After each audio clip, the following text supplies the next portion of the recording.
Meaning of erosion.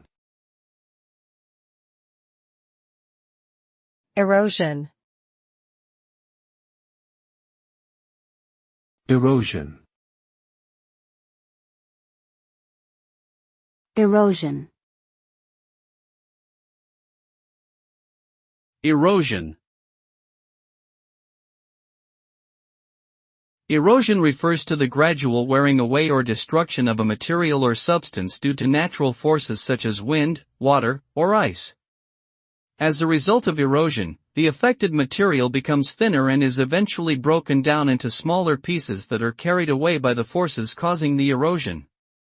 This process can cause significant changes in the shape and appearance of landscapes and coastlines over long periods of time. In short, erosion is the steady process of breaking down and removing materials due to the effects of natural forces.